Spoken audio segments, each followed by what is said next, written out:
Ésaïe, chapitre 10. Malheur à ceux qui prononcent des ordonnances iniques et à ceux qui transcrivent des arrêts injustes pour refuser justice aux pauvres et ravir leurs droits aux malheureux de mon peuple, pour faire des veuves leur proie et des orphelins leur butin. Que ferez-vous au jour du châtiment et de la ruine qui du lointain fondra sur vous? Vers qui fuirez-vous pour avoir du secours, et où laisserez-vous votre gloire? Les uns seront courbés parmi les captifs, les autres tomberont parmi les morts. Malgré tout cela, sa colère ne s'apaise point, et sa main est encore étendue. Malheur à l'Assyrien, verge de ma colère. La verge dans sa main, c'est l'instrument de ma fureur.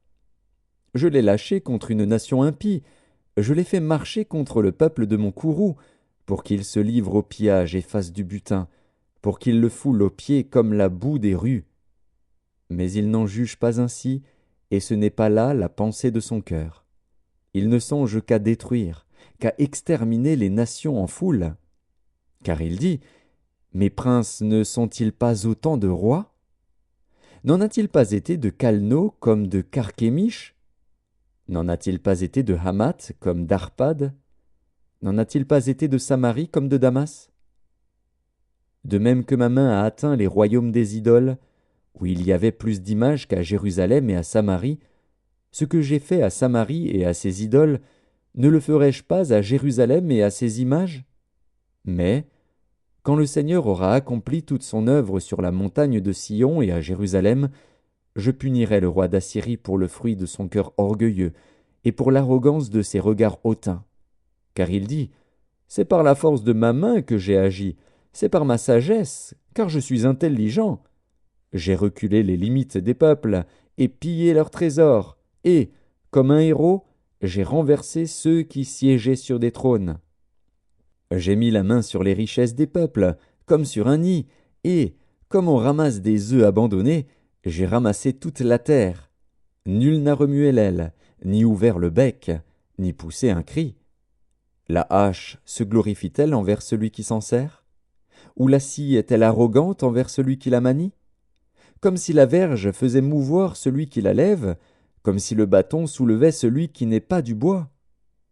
C'est pourquoi le Seigneur des armées, enverra le dépérissement parmi ses robustes guerriers.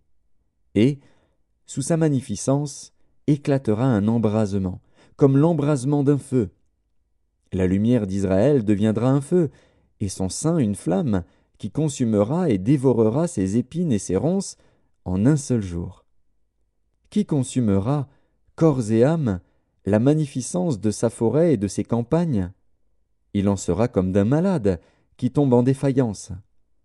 Le reste des arbres de sa forêt pourra être compté, et un enfant en écrirait le nombre.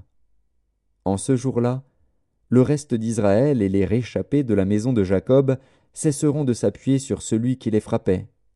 Ils s'appuieront avec confiance sur l'Éternel, le Saint d'Israël. Le reste reviendra, le reste de Jacob, au Dieu puissant. Quand ton peuple, ô Israël, serait comme le sable de la mer, un reste seulement reviendra. La destruction est résolue, elle fera déborder la justice. Et cette destruction qui a été résolue, le Seigneur, l'Éternel des armées, l'accomplira dans tout le pays.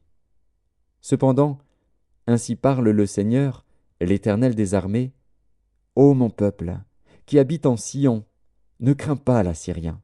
Il te frappe de la verge, et il lève son bâton sur toi, comme faisaient les Égyptiens. Mais encore un peu de temps, et le châtiment cessera. Puis ma colère se tournera contre lui pour l'anéantir. L'Éternel des armées agitera le fouet contre lui, comme il frappa Madian au rocher d'Horeb.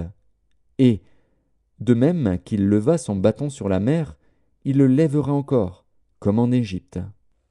En ce jour, son fardeau sera ôté de dessus ton épaule, et son joug de dessus ton cou, et la graisse fera éclater le joug. Il marche sur Ajat, traverse Migron, laisse ses bagages à Micmash. Il passe le défilé, il couche à Géba, Rama tremble, Gibéa de Saül prend la fuite. Fais éclater ta voix, fille de Galim, prends garde, Laïs, malheur à toi, Anatote. Madmena se disperse, les habitants de Gébim sont en fuite. Encore un jour de halte à Nob, et il menace de sa main la montagne de la fille de Sion, la colline de Jérusalem. Voici, le Seigneur, l'Éternel des armées, brise les rameaux avec violence. Les plus grands sont coupés, les plus élevés sont abattus. Il renverse avec le fer les taillis de la forêt, et le Liban tombe sous le puissant.